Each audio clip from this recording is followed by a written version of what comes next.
Let's beat Black Friday. End of this month, the Mark Gebauer lifestyle turns 3 years old. We want to celebrate this milestone with you. Save the date to get the best deals.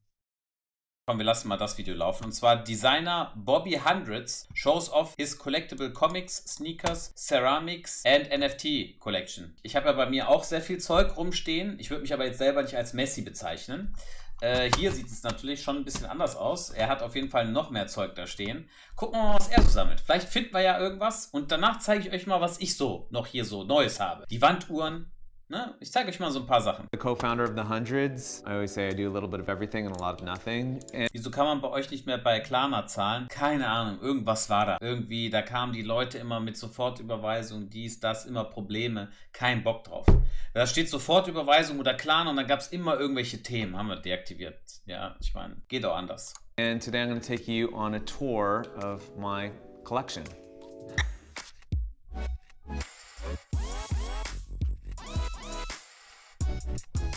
As a designer and as a writer, I'm most inspired by drawing upon emotions and nostalgia and sentimentality. And so if you look within the context of our brand even, it's largely nostalgia and sentimentally based. Baseball cards, that would have probably been my first foray into I'm actually collecting for the specific purpose of collecting because they might increase in value. So baseball cards then spoke to comic books and then basketball cards came afterward. Zum Beispiel Karten so, ne? Pokémon-Karten, dies, das, so, das ist jetzt nicht meins. And so I think I'm pretty much in everything. You know, people ask me why I'm not into watches. I just don't wear watches. I don't like being mindful of time. So okay, schönes Video. Das muss ich sagen, war ein super Video. Wir machen weiter mit dem nächsten. don't ever wait for me. This is just a fragment of everything that I have. I have even more in rooms in the back and stashed away in the archives. And so sometimes I feel like we have 90,000 square feet of warehouse just to hold our collectibles in our collections, which is ridiculous. 90.000 Square Feet, das sind dann ungefähr, wie viel? 50.000, 60.000 Quadratmeter? Was ist denn bei ihm los? 60.000 Quadratmeter? Habe ich das gerade richtig gehört? Um seine Collectibles zu storen. 30.000 Quadratmeter. 30.000 Quadratmeter hat er. 30.000 Quadratmeter, um Skateboards zu sammeln und Basketbälle, Footballe. Was geht da ab? But within this immediate room, I mean, you're looking at the breadth of my entire life. I'm looking around and I'm seeing things that I had when I was 5 and 6 years old. There's Garfield household items. I'm a big Garfield enthusiast. Of anything I've collected in my life, it's probably Garfield the most. It started with reading his comics and me emulating Jim Davis, the artist's illustrations. I always wanted to draw cartoons, and that was largely influenced, if not motivated, by Jim Davis and Garfield. Secondarily to that, Jim Davis was also a master licensor, the master of licensing. And 90.000 Quadratfuß sind 8.000 Quadratmeter. Ah, okay. 8.000 Quadratmeter hat er. 8.000 Quadratmeter ist trotzdem eine Menge Fläche. My childhood bedroom was Garfield pillowcases, bed sheets, erasers. This was my childhood clock. The idea of my favorite comic strip and cartoon not being just something that I read and I experience and interact with on a 2D level, but to be immersed in a Garfield world, any way that I could consume and Also Garfield, ich will ja nichts sagen, aber es wirkt auf mich so, als wäre er ein bisschen obsessed mit diesem Topic Garfield. Das könnte man bei mir auch mit Uhren sagen, aber ich glaube, das geht hier jetzt nochmal darüber hinaus, oder? Collect Garfield was really enjoyable for me as a young kid because he was like my best friend. My attitude was largely shaped by him. I love lasagna to this day because of Garfield. I don't necessarily hate Mondays, but I've always felt like when he says that, he's just being sarcastic. I don't think he actually hates anything, and I think the negativity is all a front with Garfield, which I jive with. Like, I get that. I collect a lot of art, and art comes in all different forms and shapes, and ceramics have actually gotten quite trendy over the last few years. These are Sharif. Sharif is kind of leading the charge and charging the lead. He's just the homie, but also making these really beautiful pieces of ceramics. There's Jess Chen pieces. Jess Chen is a really incredible, talented tattoo artist out of Canada.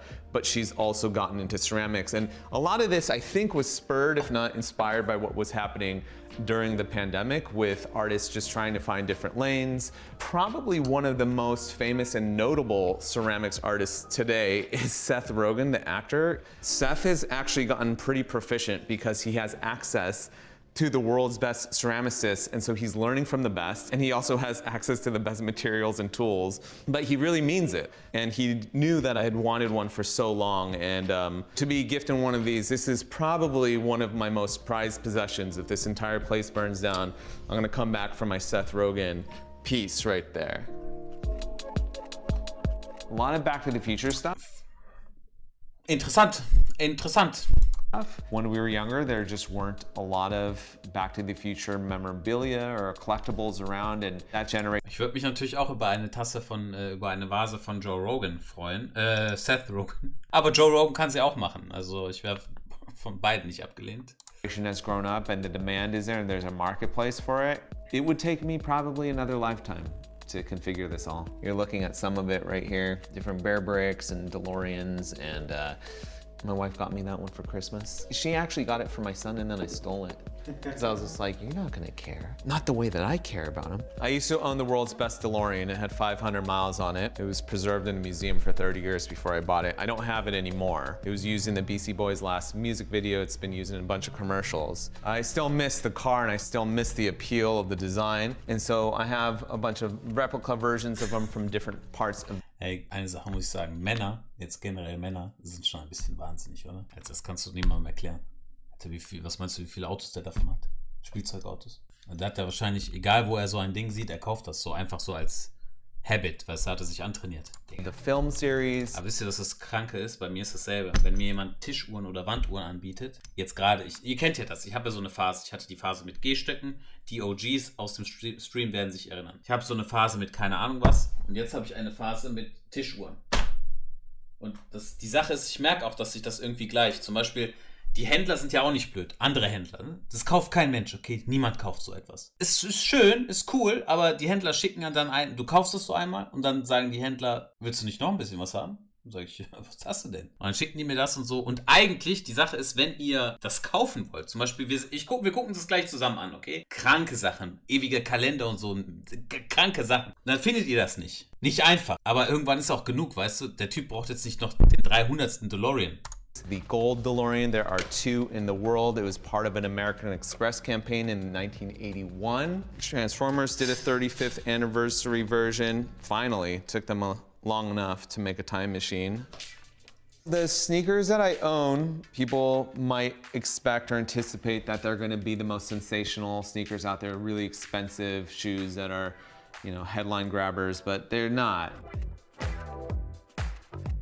My favorite pair of sneakers in my collection are always going to be my Converse, Chuck Taylors, and All-Stars. The end-all be-all of what a good sneaker is. This is the alpha and omega. It's reduced down to its most classic lines and shapes. And you know, Nike is embodied by a swoosh, a Converse All-Star. Like, this is the logo, the entire product design. It's really good for me personally to look down at my feet and just remember at the end of the day that it's just canvas and rubber and we're here to design and do good work, but to bring us back to our basics. Wer ist er denn? Was macht er denn? Air Jordan 4s here because Black 4s to me are the perfect sneaker. When I think of sneaker culture and sneaker collecting, you can't be in the space without having Black 4s. It speaks to an era of design. It's really period specific, but it also has transcended multiple generations. So in the year 2022, an Air Jordan 4, I think is still really relevant and meaningful and has its place in sneaker culture. I have to speak on these. When you scrub through sneaker history, you might be hard pressed to find many people mentioning these, but they speak to a really specific in the 80s and 90s and remember this period of Reebok Pump when they were larger than Nike Air. It seems super gimmicky now, but to issue a sneaker for tennis and the pump has been translated into a fuzzy yellow tennis ball, that was just such an innovative design choice. Michael Chang, an Asian American tennis player who they were trying to position as a rock star up against Andre Agassi. He was like the Asian Michael Jordan to me. These are like Asian Jordans. Everyone needs to know this was the Asian American Jordan right here. You know, this is just an homage to Virgil. When the hundreds Ben Baller, those were my favorite. This is a very, very famous chain. It is the hundreds Ben Baller chain. It's just funny because half the people believe that it's real and half the people thought it was fake. And no matter what I tell them, they think it's the opposite. So to the people who believe it's real, I tell them, actually it's fake or it's real, and they're like, no, it's probably the other way around. So nobody believes me anyway, so I don't say what it is, if it's real or fake. If you want to believe it's a $3 million chain, that's up to you. Rappers love coming in here wearing it. One of the last people to put this around their neck was Nipsey Hussle. We got Nipsey energy around the hundreds Ben Baller chain, and if you ever run into Ben Baller, ask him about it. He'll tell you the full story that he made the world's most expensive chain, and it went to the hundreds. Here are some of my cameras, and I'm not a big camera collector, but I am a photographer. When we started the hundreds and when we started my blog in 2003, I had already been blogging a lot and had been using this camera. This is the actual camera. It's a Canon Rebel XT, pretty much at the nascent stage of DSLRs, right? So prosumer photography on a digital level. You know, people are making that transition from being film photographers to digital, and I started documenting not just our lifestyle and culture, but the street culture and the street fashion world around us. And so the hundreds and the story of our brand and like my personal journey, my personal narrative into this space was seen through the lens of this camera that you're looking at right here. When Joey Badass first visited the studio, of everything that was in the room, he gravitated towards this because he's just like, man, I used to live on that blog and was staring at all those photos and wanted to live that life. So this is a real relic. I probably have somewhere between like 75 and 100 different NFTs on different levels. The first NFT that I fell in love with and I started collecting was CryptoPunks. They're arguably one of the first on the blockchain. Gary Vaynerchuk persuaded me to buy it. I was in the middle of dinner. He's just like, get on the Zoom right now. It was me, Logan Paul, Casey Neistat, Beast, Mr. Beast, and a few other friends. And he asked us all, who has a CryptoPunk? And I didn't have one. I was kind of like, I don't have one of those, and they're pretty expensive. At the time, I thought they were prohibitively expensive, and it's just a fraction of where they are today. He was just like, well, if you want to, you know, stay on this call, whatever, like, we're gonna go out and buy. And so he kind of forced us all to go out there and buy punk, and this was the punk that I bought. It opened up my eyes to just like what the marketplace could provide in terms of collector culture. Die haben sich auch gut entwickelt, ne? Ich glaube, die haben sich ganz gut entwickelt, ne? Understanding the trading and the experience of it all. This is important for me. I don't think I'll ever get rid of it. There have been a few moments in the marketplace where I could have unloaded it and done pretty well. But again, there's a sentimentality around the CryptoPunks, and especially this one, because without this, I don't think I would have understood the mechanics around our own project. And so this was a very expensive piece of education for me. How much was it, and how much is it worth now? Oh, well. How much was it, and what was the best offer you got?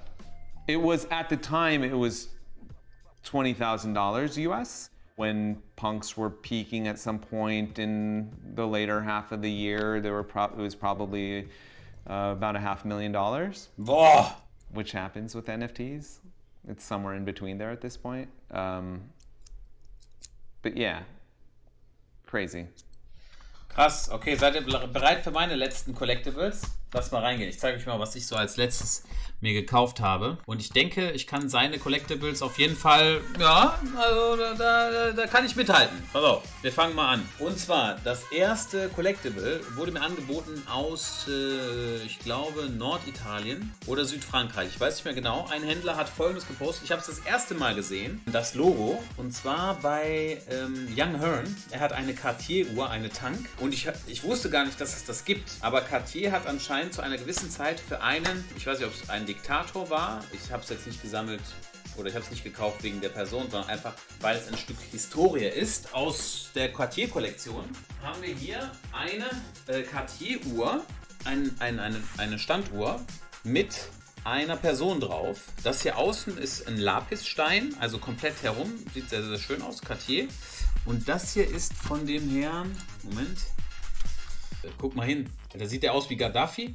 Der sieht wohl kaum aus wie Gaddafi. Hey, Roberto Blanco, Eddie Murphy, seid ihr wahnsinnig? Alter, was ist mit dem Chat los? Roberto Blanco. Ist der Komiker. Hör auf, Schröder. Ey, Denzel Washington. Oh mein Gott, hört auf, diesen Müll zu schreiben. Also, wer heißt das denn nochmal? Mein Gott, wie hieß der nochmal? Omar Bongo. Omar Bongo ist sein Name gewesen. Omar Bongo. Hier, ehemaliger Präsident. Ach, Gabun. Hier, ehemaliger Präsident von Gabun. Er hatte damals diese Uhr hier machen lassen. Hat sie dann wahrscheinlich verschenkt. Genau, das ist mein erstes Collectible. Jetzt bleibt aber dran. Das ist jetzt von so einem Künstler aus Hongkong. Der macht sowas in Handarbeit. Das ist quasi Karton. Der schneidet das dann so aus. Was habe ich noch neu? Dann haben wir einmal hier so eine Tischuhr.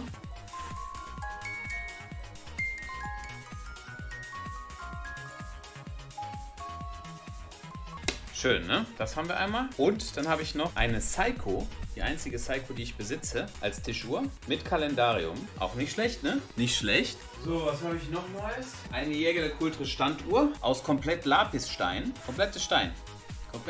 Jägerle Coultre. Da lasse ich aber nicht laufen, weil es zu laut ist. Einfach der Trödeltrupp. Ja. Jetzt kommt jetzt so eine andere Jägerle Coultre, so eine kleine. Und ja. Wie viel kostet so eine Standuhr? Nicht viel. Kannst du auch nicht richtig verkaufen. Also, keine Ahnung, kannst du sagen 1000 Euro, kannst sagen 500 Euro, kommt immer drauf an. Roberto Blanco war am besten, genau.